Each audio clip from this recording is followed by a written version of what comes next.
This is Tuna on Toast. Hello, hello. What's up, Jim? How's it going? Everything is fantastic. How are you doing? Everything is super. Thanks for asking. I probably seem like, well, I just got shot out of a cannon, but I have been hoping one day that you and I could chat, whether it's in person, because it's been a super long time, or Yeah, through Zoom, however it is. And now here we are, and it's like things have come to fruition, and I feel very lucky and grateful that we're doing this. So thank you very much. it's my pleasure to be here. Being shot out of a cannon is kind of my baseline feeling these days. That's pretty good. Now, why is that? Oh, just everything. On a positive note, we have a lot of really awesome stuff coming up, like kind of amazing. I say it a lot, but it gets more and more accurate every day that like the longer that we do this thing, this music whole thing, the easier it is for me to find gratitude in smaller and smaller opportunities that come our way. And we have a lot of really gigantic opportunities this year, so I'm pretty excited. Well, everything that you have happening for you in 2025, these big things are obviously, and you know this, but it's a direct result of the incredible hard work, talent, songwriting, stick-to-itiveness from your days in Mesa, Arizona, and that self-titled debut until now. So can we go over a few things in 2025 and maybe you can fill in some of the blanks that I may not know? Yeah, sure. Okay. Offspring, Newfound Glory, Jimmy Eat World Tour. That's the thing. How did this come together? The Offspring asked us, and we said, "Yeah, of course." We're just honored to be asked. You know, I was And trying to think then of a snappier answer, like we won a why I should be on tour with Offspring essay contest or something, but they just asked us. And that was an immediate yes to go play a bunch of shows with those guys. Yeah, And then what about 2025?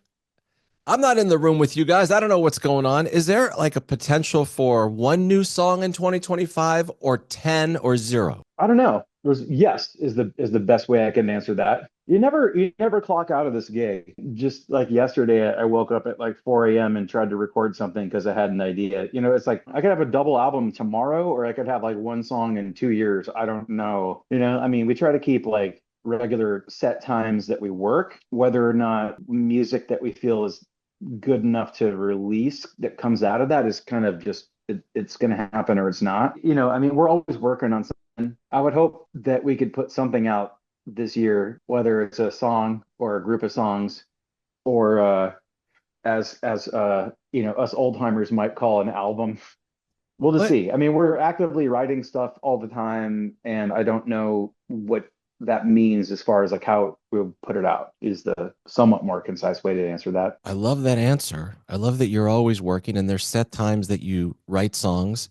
But what is worthy to you and the guys these days of a good song? Like, how do you, I mean, you've been doing it so long, you know this is good. Does anybody really know whether it's from 1950 or 2025 when you finish a song, if it's going to be, I mean, you did it, so it's got to be good in your minds. Yeah, I mean, you know, I think we're pretty hard on ourselves as far as our own expectations for our work, but we're not like crazy about it. Like I look back on what we've done, yeah, up until this point, and there's a lot of stuff I'm really proud of. And with the reality of how, people consume music this day and age, like you're just adding to our catalog. Like everything that we do and put our name out there lives right next to everything we've ever done before. So it has to serve a purpose that we feel is meeting that expectation we have for ourselves, and it's just rewarding for us as musicians to put out there, because it's like not everyone is going to like it. That's not the point of it. It's like, do we get that sense of reward from it first? Like, because nothing else that happens to it is really under our control once it's out there. So it has to satisfy this for us before it exists. Do your songs that you've made in the past, do you think they all still belong to you? Because there's three songs out there from three different bands where in my own mind, they're not yours anymore. These are the three songs. They're not the artist's songs. Mr. Brightside, The Killers, not theirs. Seven Nation Army, Jack White, not theirs. The Middle, Jimmy Eat World. Sorry, man, not yours anymore. I'm fine with that. Like that's pretty good company for songs, I'd say. Yeah, like so many people have found something they connect with in that song that it kind of isn't ours anymore. It's like it really is just the whoever's listening to it at the time that's theirs. We're just the conduits for us for performing people's own music, I guess. When you were writing and recording the middle, did you know it was awesome? No, we thought there was nothing wrong with it. What did you think in the moment, like when you were recording Bleed American? Like, oh, this is unbelievable. The album or like just the song itself, Bleed American. The album when you were recording those songs, because there's so, I mean, Sweetness, Get It Faster, Hear You, Me, The Middle. You know all the songs. Was there one before we heard all of those that you guys thought, or individually you thought this thing rules? This one in particular. When we were making that record, I think the song Bleed American was probably one of my favorites.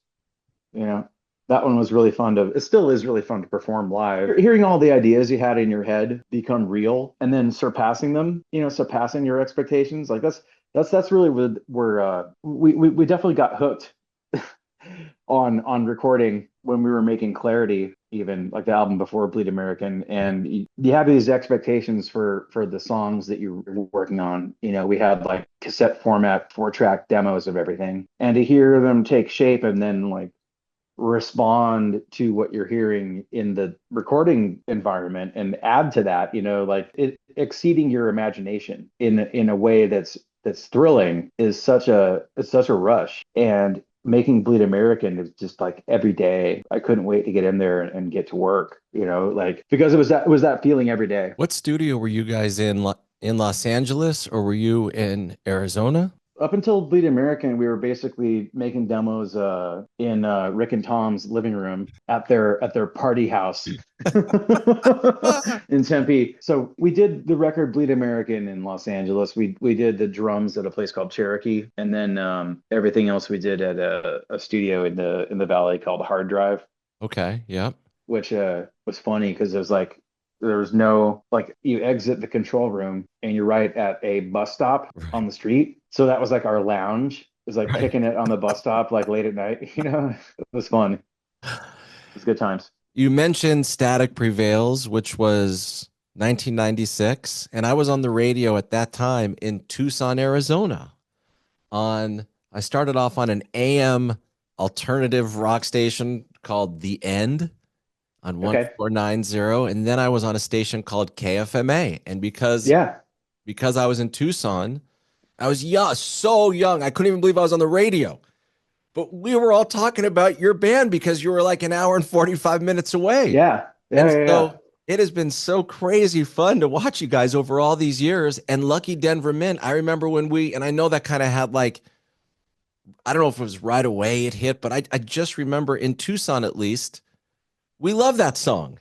And it was Oh, like, that's amazing. Yeah. yeah, man. So that's kind of my connection to you. And then, of course, my years in LA here. Yeah, that's incredible. It's pretty wild that the trip that we've had. So much has happened that I can think about like 6 months to a year from now, And that's like when you're a kid, that's like in kid years, that's like a decade. That's an inconceivable amount of time to look ahead. And so in those days when Lucky Government was on the radio, like we just like the furthest we could imagine was like that night's gig wherever we were, and it was just like this like I don't know. None of us took it seriously because it was like, oh wow, we're on the radio today. Right. Who knows?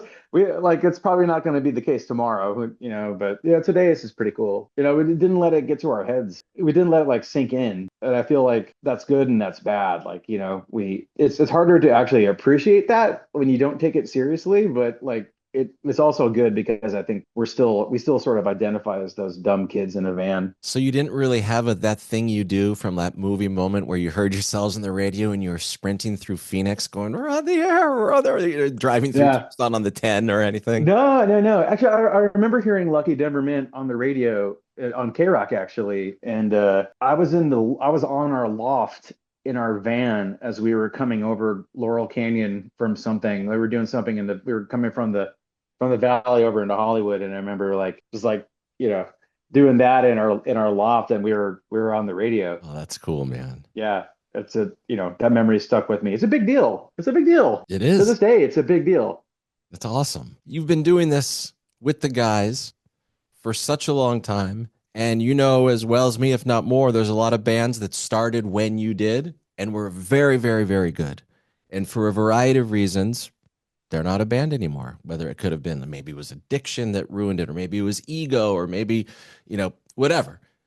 What do you think the secret sauce has been for you and the guys to be together still? And it seems like there's never really any tension between everybody. And if there is, it's always behind closed doors. I think it's a combination of just respect for the other people, like we definitely get into heated discussions about choices like creatively, but we realize that at the heart of that is everyone's fighting for the same thing.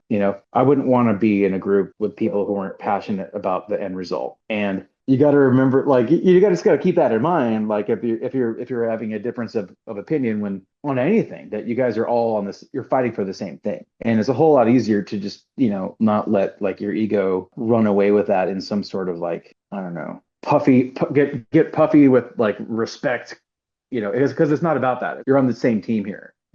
Keeping it fun. It's supposed to be fun. I think a lot of people forget that, Right. and like protecting that it's supposed to be fun. Like we all give up a lot to do this. It's an opportunity, but like at the same time, none of us will get that time back that we chose to do this. You know what I mean? Like, and that's something I suppose that everybody wrestles with no matter what they're doing, but it just has to be worth it. And that means protecting the place that keeps it rewarding and fun. So it's like making choices as a group that steer us toward keeping it fun and rewarding. Why would you stop? Why would we want to stop? Did you ever think of stopping after that self-titled and then you get a great record deal or felt great and maybe you guys felt great about everything, but it wasn't going as fast as maybe other people thought it should? Like, was there ever any frustration for you at that time, or you felt confident with it the entire time? No, no. I mean, what can you do about that, man? We're not playing stadiums yet. Oh, I guess we should quit. Like you probably should quit if you think that. Right. You probably should quit. I don't know. I mean, I guess during the darkest days of lockdown, there was like thought of like, oh, maybe I should get a degree or something. Like, maybe, like I don't know how long this is going on. Like what? Not because music was like not a rewarding or fun thing. It seems like early on you had some really great people on your side. And whenever you have people that are smart and know music and they believe in you, I always feel like that's good for the inside of the person and keeps you going, keeps you driven. Did you feel that? There was a lot of people pulling for us for sure, and we've done our best to try to let those people know we appreciate it, like like Mark and Tom, Travis, Blake 182, they were big champions of ours. Like, early on when they had a very large megaphone and we had, we didn't, and they they waved our flag pretty high for a lot of people. And Green Day and Blink 182 taking us on tour. Pop Like, Disaster Tour. yeah, that was a huge deal for us. Oh yeah, and opening up for Green Day on their American Idiot tour. Like, Oh, we've had just so much help from so many people and so much support that we were very fortunate to be given the opportunity to work very hard. That definition of luck, where opportunity meets preparation. Like we did our best to seize the opportunity. and you did with just, as I said at the top, just great songwriting and the work ethic is crazy. This is all about you, but another connection I have to you, and I really want to bring it up, is the Pop Disaster Tour in 2002. I was at the Irvine show. I was so excited for Jimmy Eat World, Blink-182, and Green Day.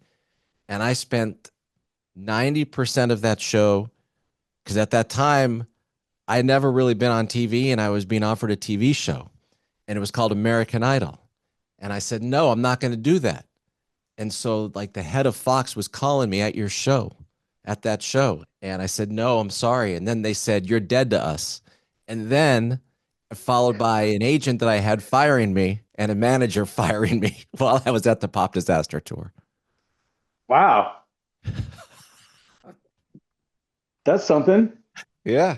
So I didn't get to see a lot Yeah, I of the mean, it's performances that probably a day. good thing you turned that show down. I mean, like, who's ever heard of that now? Well, but honestly, it's easy to say that and say, but Yeah, it's like it is. but I wouldn't have been able to do the things that I really wanted to do because I was very much into the kind of music that I'm into, which is like Jimmy World and The Offspring and Blink and Sum 41 and Incubus and all that kind of stuff. And Yeah. I was just a young fool, and I probably would have gotten in a ton of trouble if I would have ended up on that show, which, by the way, I had a contract. Filming started the next day.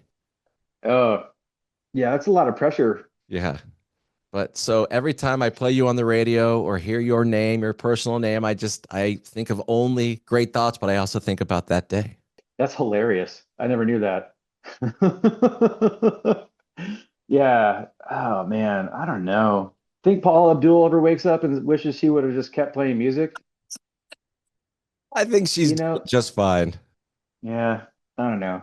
There's probably a part of her that really wants to like, just do choreography again right? For the Lakers or something like that. or something, I don't know. Okay. I'm going to give you three songs that you are responsible for.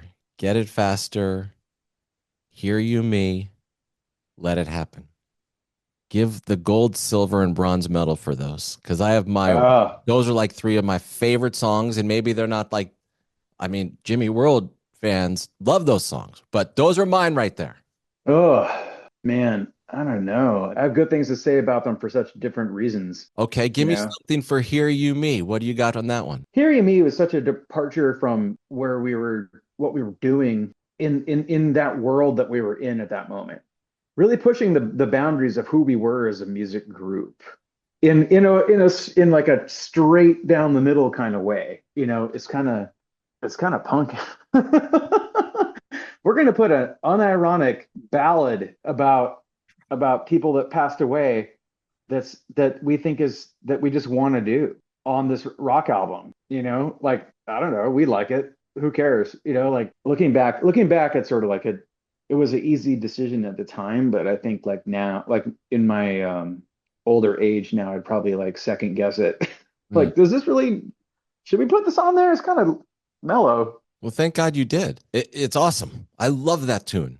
Yeah, well, thanks. You're welcome. Get It Faster. Can you mind give me something on that one? There was a video game called the Sony PlayStation Music Generator. It was like Apple Garage Band level of like make a loop and put it here and do this. But there was an editing function that was like so dumb where you could go in and move MIDI notes around. I remember staying up way too late one night and doing like the intro for Get It Faster on that. And some of that's actually in the song. Mm, Like the stuff that sounds like a synthesizer is actually the Sony PlayStation music generator video really? game. Yeah, that we just kind of dumped into the recording of it. That's a good nugget right there. Yeah, I like that. yeah, it's pretty funny. And there was actually a B-side from Bleed American called Satanica that's all Sony music generator. If you can find it, it's pretty hilarious. Like we actually had Bob Ludwig master it because we needed B-sides and we had no more things recorded. And I sent that in like, what about this? Okay, cool. It's something. Thank It you. really is something. Thank you for that. Anyway. Oh, Let It Happen. Let It Yes. Happen. Let It Happen is kind of the surprise. I give Let It Happen the gold because it's been the sort of sleeper rising song that I think has become a live show staple now. And I think like it wasn't necessarily the jumping out of the box hit when Chase This Light came out, but I think it's had an incredible slow burn. Yes. Absolutely. It's funny, like almost every year, Mark Hoppus sends me a message like, "Hey man, Let It Happen's a great song." This is your yearly message for me that Let It Happen's a great song. Oh, thanks, Mark. I'm in It's good pretty company. funny. I'm in good company with Hoppus that of the songs that I brought up as a threesome, Yeah. I threw that one in there. Wow. All right. I'm gonna start doing that once a year as well. It'll be in your DM, Yeah. which you'll never see. Let It Happen Day. Yeah. Yeah. Wait, can we make a Let It Happen Day? Do you want to choose a day Sure. Let's right have now? yeah, sure. We could have it be March whatever today is, 28th. Okay, March 28th is Let It Happen Day. Okay, I'll make an alarm. Okay, amazing. So there's four bands that off the top of my head I know are from Arizona. The Refreshments, Meat Puppets, You and Gin Blossoms. What? And I was in Tucson, not Mesa, not Phoenix area. Was there an actual music scene that Jimmy Eat World was a part of in 1993, 4 era? I mean, yeah, sure. It was like all of our friends, like that was like all of anyone we hung out with was like in a band, like that was exclusively our buddies were people in other bands. It was a pretty, it's a small scene, but I thought everybody who was involved was definitely like all about supporting it and the other people invested in it. Yeah, Calexico from Tucson. How about that? Oh, right. Good You probably, there's call. another one that should be on the list of probably, I think I just thought of another. JFA, Yeah, JFA, yeah. Funk Junkies. Were they from there? Funk Junkies, Authority Zero, Yeah, 30. Come on now. Chester from Lincoln Park Yes. was a Arizona person. Yes, he was. His band Gray Days. Yep, Gray Days. Yeah. Did you play with those guys ever?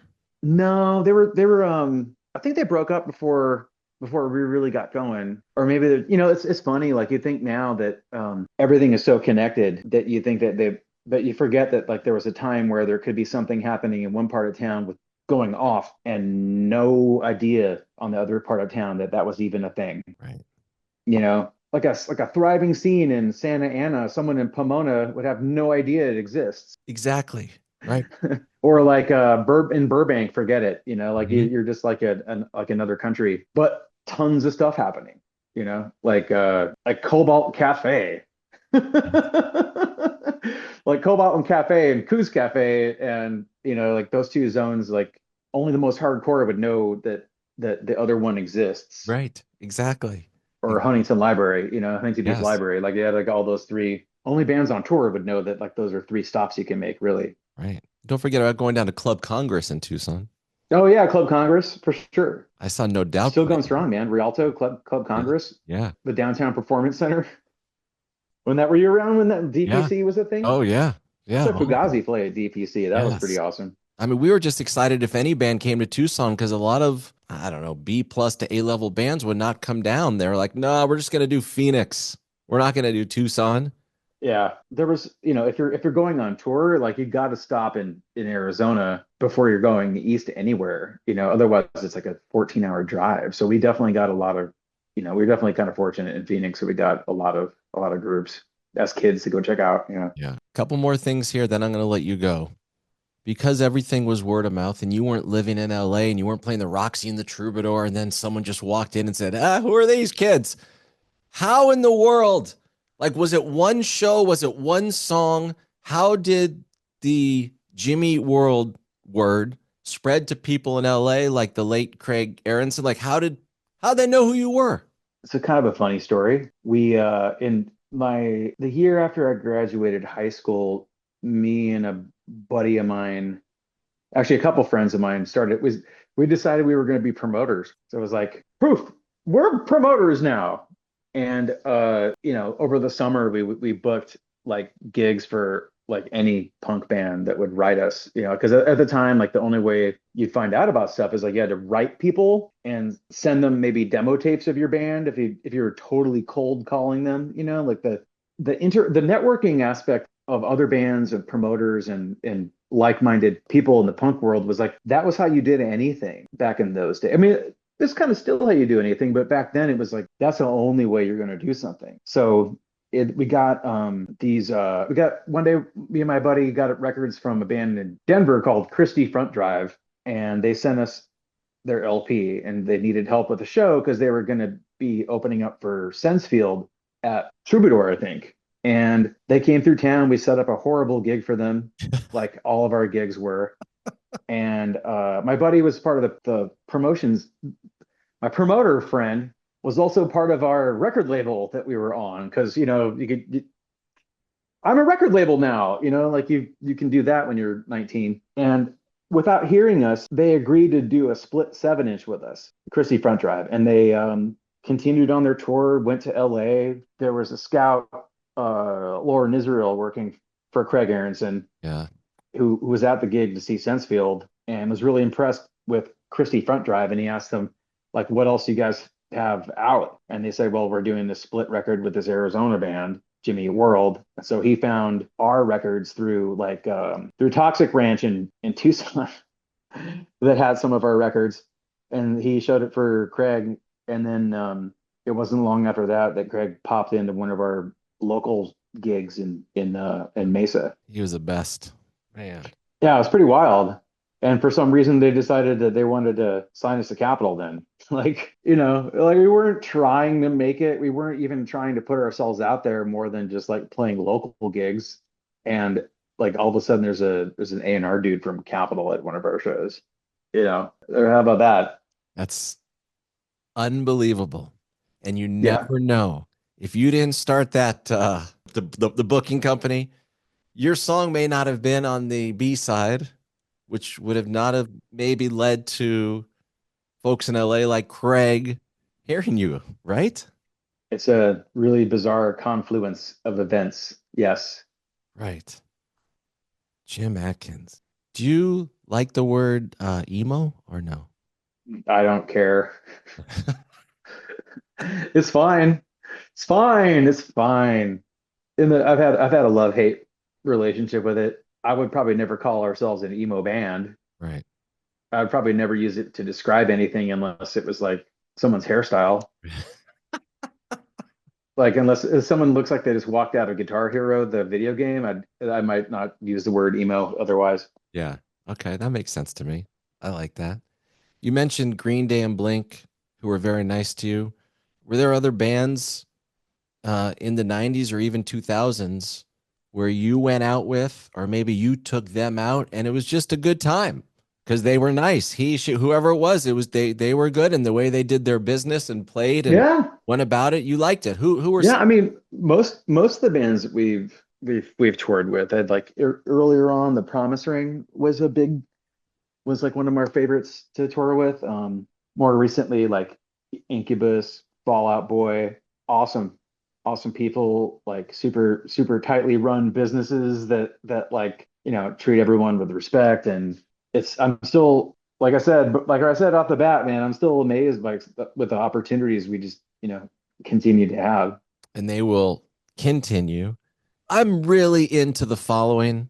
I nerd out on it just because I was there for the beginning of so many, from the beginning for so many great bands that I love. And a lot of it's just by luck because I was on the radio for a long time and I'm an old man now. And so I want these bands to at least be nominated for the Rock and Roll Hall of Fame.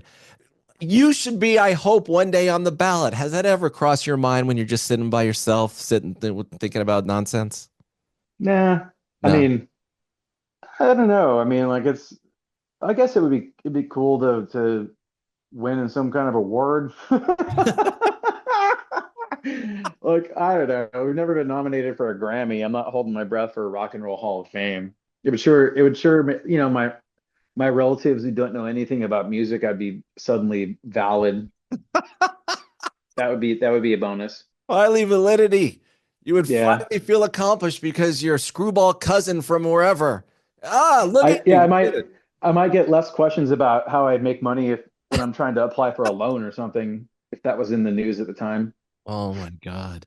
10 full length studio albums, unbelievable live shows. The band has been doing this for like 30 plus years. We're bigger fans now than we were 30 years ago. Thank you for all the great memories, the great music. Like if you think of people's weddings, bar mitzvahs, birthdays, graduations, your music has been there, man. It's a huge deal, like you never know what's going to happen when you put something out into the world, and the fact that so many people have connected with it over this long, like I said before, is just a huge it's such an amazing and intense compliment. I don't know really where to put it, but I'm grateful for it. And we're grateful for you. And I guess I'm also excited that today is Let It It's Let It Happen Happen Day. Day. It's Let It Happen Yeah. Day. We're going to make some t-shirts and Oh man. this Yeah. is it. Jim Atkins, thank you so much for jumping on my podcast. This is also going to be on the radio. It's going to be everywhere. We're going to be famous one day. Yeah, looking forward to seeing myself on the internet one day. Yeah. Thank you so much, Stryker, for having me on, man. I appreciate it. You're welcome. Thank you. And hope you have a great rest of your day. Enjoy the tour. I know it's going to be awesome. The Offspring, Jimmy Eat World. And in 2025, we're going to have somewhere between 0 and 10 new Jimmy Eat World songs. At least, yes. Oh, at least. Let's go. All right. I'm in on that. Have a great day, Jim. I will definitely Yeah, see you too. soon. Okay. Take care, man. Hope you enjoyed. Now hit that subscribe button. And for more Tuna on Toast, listen wherever you get your podcasts.